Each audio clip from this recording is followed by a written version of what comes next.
Hi everyone, I'm Shelly from There's No Place Like Home at redheadmom8.wordpress.com. Today I just wanted to talk to you for a couple of minutes about something that a lot of us homeschool parents have a really hard time getting over. And that is the concept of getting behind. And you know what? I'm going to share with you today the idea that in homeschooling, there is no such thing as behind.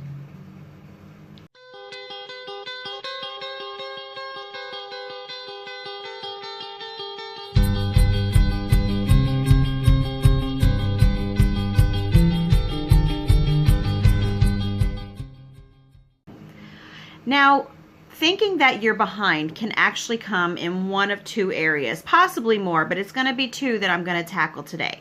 And the first is the idea that your child is behind where they should be grade level wise. And this is something that I think, it's not something that just hits new homeschoolers. It's something that is throughout homeschooling years for a lot of parents. And it's because that's how we see things as being. And even when we buy our homeschool curriculum, very, very often, it does come associated with grade levels, which is honestly why a lot of times I try to get things that don't have grade levels attached, because my kids who have been in school, if they are, like maybe at a little bit of a lower level than they would be if they were in school. So for example, if I would get my 9th grade daughter, say, an 8th grade math book, she would have a problem with that. So I try to steer clear of getting grade level books. And the reason for this is because grade levels are completely arbitrary. Schools put them in place because it is a way for them to categorize students. It is a way for them to separate hordes of children who come together to kind of keep them together in age-related classes, age-segregated classes. And this is also a way for them to kind of keep their little assembly line of learning going. There's grade 1, grade 2, grade 3, and so on. And this usually has something to do with their age. And that is the way that schools do it. However, that is completely unnecessary in a homeschool environment. Your child does not have to be on grade level, because again, that is really a concept that is only necessary in a school environment.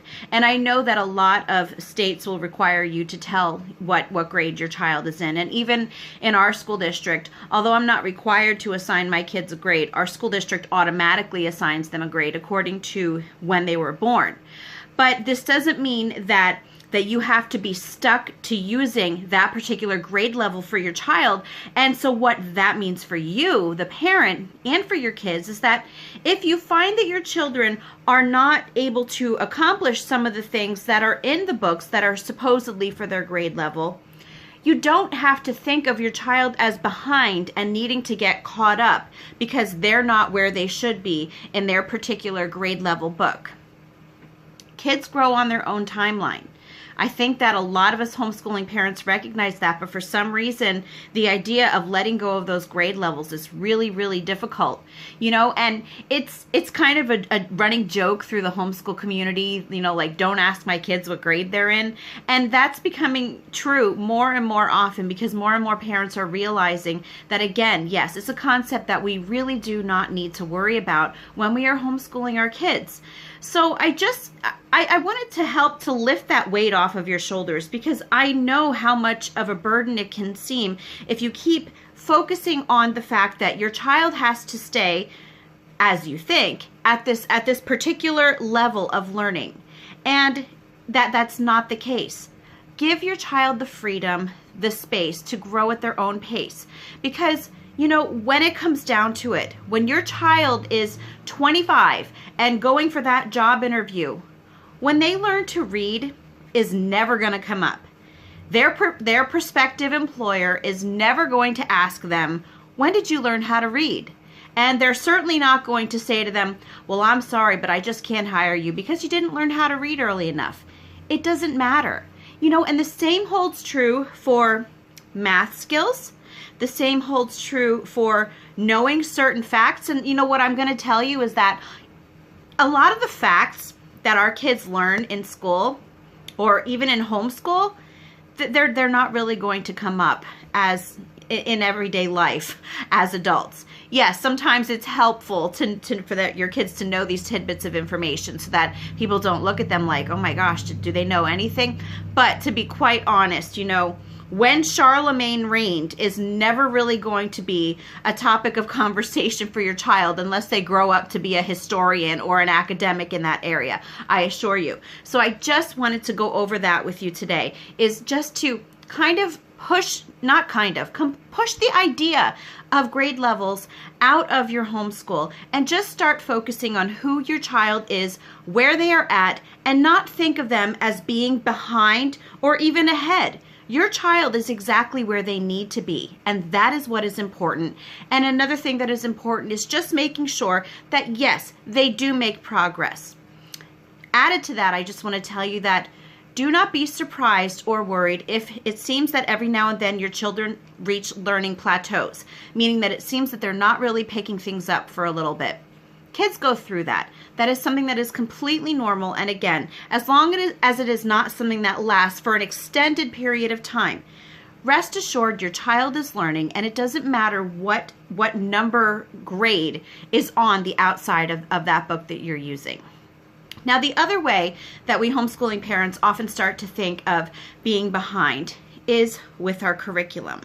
And I've mentioned this before, but in case you haven't seen any of those other videos, I just wanted to tackle this today because I'm still seeing this being a worry a lot for homeschooling parents, and again, especially newer homeschooling parents. Because a lot of these curriculums will come with a lesson plan already written out for the parent. Then I want to just also tell you to make sure you take that lesson plan with a grain of salt. I did write about that before, or either I made a video or both. I will link to that in the description box about kind of taking those lesson plans with a grain of salt. But if you are newer at homeschooling, those lesson plans will very often help you, at least to give you a guide to get started.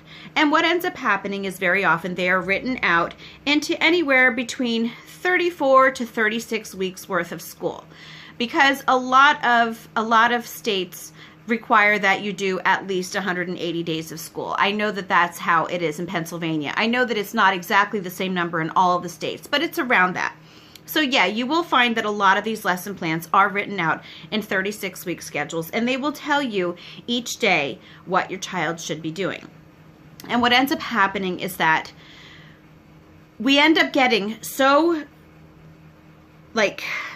we can't seem to not focus on the fact that our kids have to be on those schedules, and we completely freak out if something happens that our kids are for some reason, say, only on lesson 14 instead of on lesson 20. And that is something else that I just really wanted to share with you, because this is something that I went through a lot when we started homeschooling.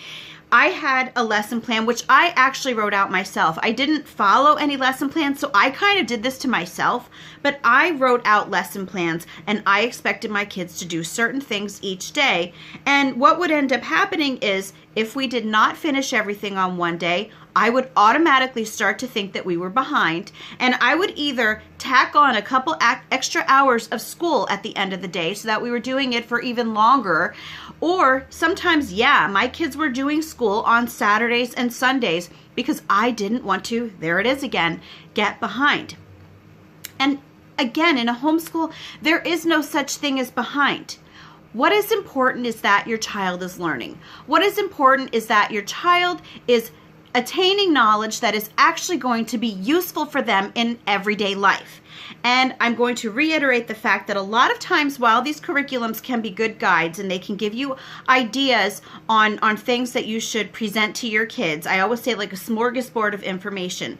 Don't ever think that that is the be-all and end-all of your child's education, because what I'm actually going to tell you is that curriculum, that structured lesson plan that you have, is probably going to have the least impact on them out of everything else that they do in their homeschool routine, especially if they are given the freedom, the space, the time to pursue their own interests. That is 100% the truth. So back to that lesson plan. don't worry about it if your child is not on the day that you think they're supposed to be.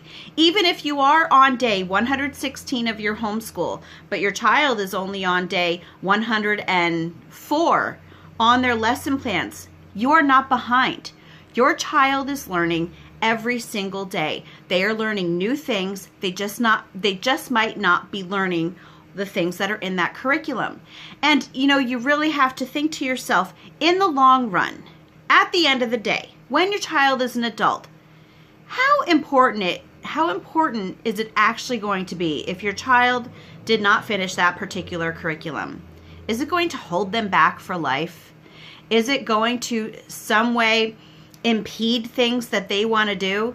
Chances are no. And you have to think of it this way.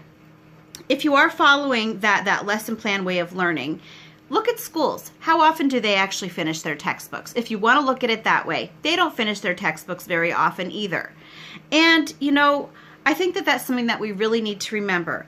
And another thing that I want to just add, again, I have so many things to add today. I don't want to forget things. But anyway, if it is something that you think is crucial for your child to learn, who says that they have to finish it all in 1 year? You can pick it up the next year, because here we go, right back to those grade levels. Stop worrying about those grade levels.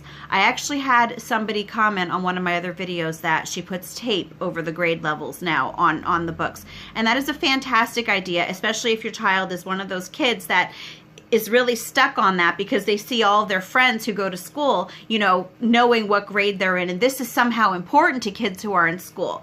And that's just how they identify themselves there. But that's not how you have to identify your child in school. So, yeah, if it is an important curriculum, for example, a math curriculum that you really want to make sure that they finish up, you can always, again, start it the next year. Grade levels, they don't matter. What matters is that your child is learning. They are learning in a way that is going to meet their needs and not the needs of what bureaucrats think that kids should be learning at. Because if you try to force extra learning on your kids, if you try to jam in all this extra work, all these extra assignments, just so that your child will not be behind anymore, how much of that do you think your child is actually going to remember? How much of that do you think is actually going to have an impact? And most importantly, how are they ever going to actually be interested in learning about that when things are constantly just being crammed down their throat for the sake of getting done? So what I always say when it comes to learning, when it comes to a lot of things in life in general, simple is very often best. You want to do things simply and effectively. Simply but effectively. And very often that is the best way to be effective, is just by kind of slowing down a little bit. Stop trying to do too much. And I'm going to be talking about that later on this week, because that's another thing that I see. I see that so many people are just completely overcomplicating their homeschool. So that is something that I'm going to be talking about later on this week. So this all ties together. There is no such thing as behind in your homeschool. Let your child learn where they need to be, and if life happens and you don't get your curriculum all done when you think that it should be, you're still not behind. Your child is learning, you're not behind. That curriculum is your tool, not your master. Anyway, that's all that I have for you today. If you like this video, you can give it a thumbs up. If you haven't subscribed yet and would like to hear more of what I have to say, I would love if you would do that. If you have any questions or comments, you can leave one down below. And if you like my work, I encourage you to check out my Patreon page and see what I have for my patrons there. And I hope you have a great day.